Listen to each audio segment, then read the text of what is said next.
टूटने लगे हौसले तो ये याद रखना, बिना मेहनत के तख्तो ताज नहीं मिलते। ढूंढ लेते हैं अंधेरों में भी मंजिल अपनी, क्योंकि जुगनू कभी रोशनी की मोहताज नहीं होते। नमस्कार दोस्तों, आज हम बात करने वाले हैं किसान आंदोलन के बारे में। उस पर कुछ चर्चा करने जा रहे हैं। तो आइए सबसे पहले शुरू करते हैं। हम उस किसान नेता, उस होनहार और साहसी किसान नेता के बारे में जिनकी बदौलत आज हमारा किसान आंदोलन दिन प्रतिदिन और तेजी से उभरता जा रहा है। इसका जन आंदोलन और व्यापक होता जा रहा है। जी हाँ दोस्तों, मैं बात करने वाला हूँ बाबा महेंद्र सिंह टिकैत के पुत्र माननीय राजेश टिकैत के बारे में। यह वह होनहार और साहसी किसान आंदोलन का नेता है जिन्होंने अपनी संघर्ष और अपनी साहस के बल पर इस तानाशाही सरकार को बेनकाब करने में लगे हुए हैं और किसानों की आवाज़ बनकर उभर कर देश के सामने एक चेहरा सामने आया है, जो जिस चेहरे को देखते ही सरकार खौफ खा जाती है, जिसकी रूंगटे खड़े हो जा रहे हैं। जी हाँ दोस्तों, मैं उस राकेश टिकैत के बारे में आज बात करने जा रहा हूँ जिन्होंने आज किसान आंदोलन को एक नई आवाज़ दी है और उस किसान आंदोलन को आगे बढ़ाने का काम कर रहे हैं। दोस्तों, यह वह राकेश टिकैत हैं जिनके पिताजी बाबा महेंद्र नाथ टिकैत किसी ज़माने में किसानों के बहुत बड़े मसीहा हुआ करते थे और किसानों की आवाज़ को जब भी दबाया जाता तो उस आवाज़ को हमेशा सरकार के सामने लाकर खड़ा करते थे और किसानों के जो भी मुद्दे थे उसे सरकार के सामने उठाते थे। और पिछली सरकारों में कई बार उन्होंने किसानों के हक और आवाज़ के लिए सरकार से संघर्ष किया, सरकार के खिलाफ आंदोलन किया, लेकिन पिछली सरकारों में कभी उन्हें देशद्रोही, आतंकवादी, गद्दार, खालिस्तानी नहीं कहा गया। लेकिन हमारी यह जो वर्तमान की मोदी सरकार है वही उनके वंशजों को, यानी राजेश टिकैत द्वारा किए गए आंदोलनों को, किसान आंदोलनों को और तमाम किसान संगठनों को आज आतंकवादी, खालिस्तानी, देशद्रोही कहा जा रहा है। यह कितनी शर्म की बात है। यह मोदी सरकार अपनी नाकामियों को छुपाने के लिए किसानों के ऊपर तमाम तरह के आरोप लगा रही है, लेकिन शायद उसे यह पता नहीं कि वह जितना ही यह किसान आंदोलन को दबाने की कोशिश कर रहे हैं, वह यह किसान आंदोलन उतने ही तेजी से आगे बढ़ता जा रहा है। क्योंकि आप लोगों ने तो पढ़ा होगा न्यूटन का दूसरा नियम कि अगर आप किसी पर जितना ही फोर्स लगाएंगे वह उसके विपरीत दिशा में उतना ही फोर्स आपके ऊपर लगाएगा।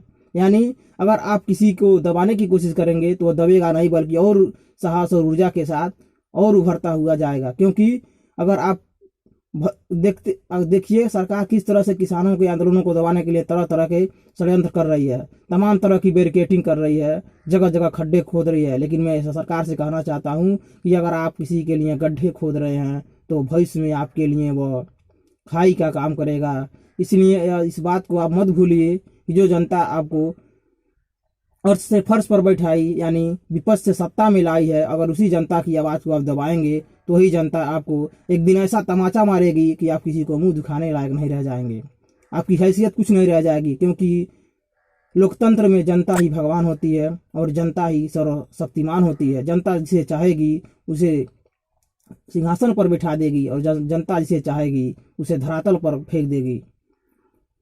हम भारत के लोकतंत्र और भारत के संविधान के पक्षधर लोग हैं और हम चाहते हैं कि कोई भी आंदोलन अगर हो रहा है अहिंसक तरीके से हो रहा है, अहिंसा के पक्षधर लोग हैं और वो किसी भी अपनी बात को सरकार के सामने रख रहे हैं, तो एक लोकतांत्रिक देश का शासक को यह कर्तव्य बनता है कि उसकी आवाज़ को सुना जाए, उसकी समस्याओं का हल निकाला जाए।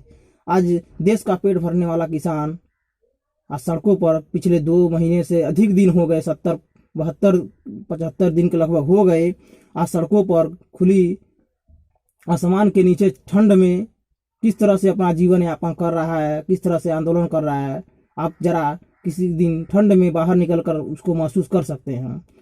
किसान आज देश का पेट भर रहा है, देश की आत्मनिर्भर, आज हमारा भारत फसल के मामले में, अन्न के मामले में आत्मनिर्भर है, किसके बदौलत है? वो हमारे किसानों की बदौलत है, किसानों के संघर्ष और परिश्रम की बदौलत है। लेकिन वही किसान आज आत्महत्या क्यों कर रहा है? वही किसान आज ऋण के बोझ में क्यों दब गया? इस पर सरकार को विचार करने की जरूरत है।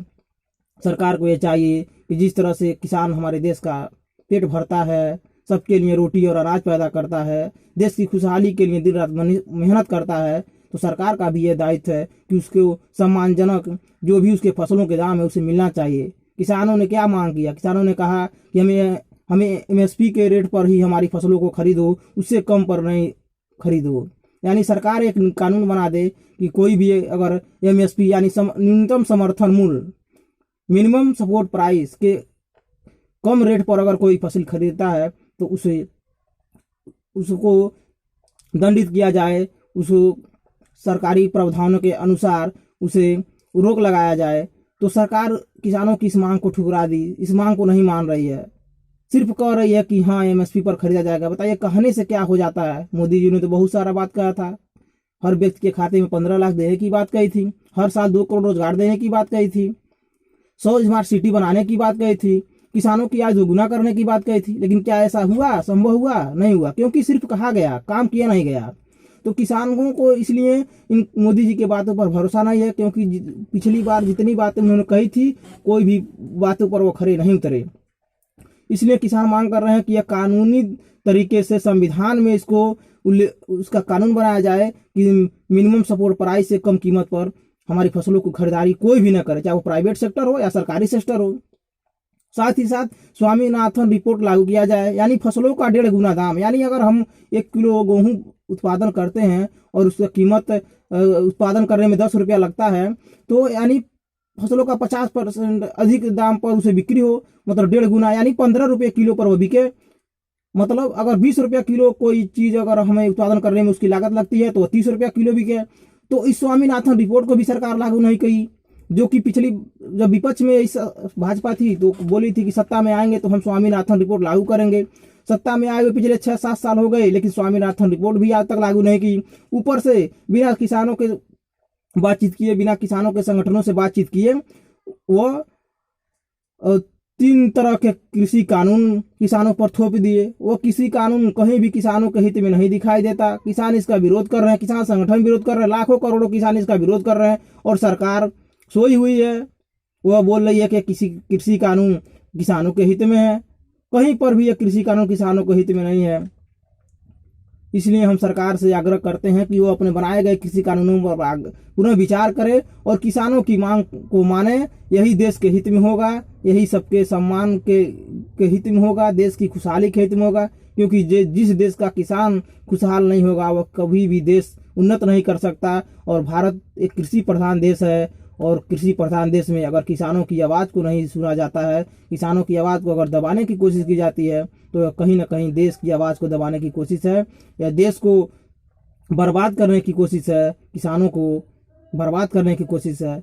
तो हम मोदी सरकार से यही आग्रह करते हैं कि वो किसानों की बात पर अमल करें। किसानों ने जो 3 कृषि कानूनों को वापस करने की मांग की है, इनके समर्थन में आए, इस कानून को वापस करें। यही देश हित में होगा, यही सबके हित में होगा।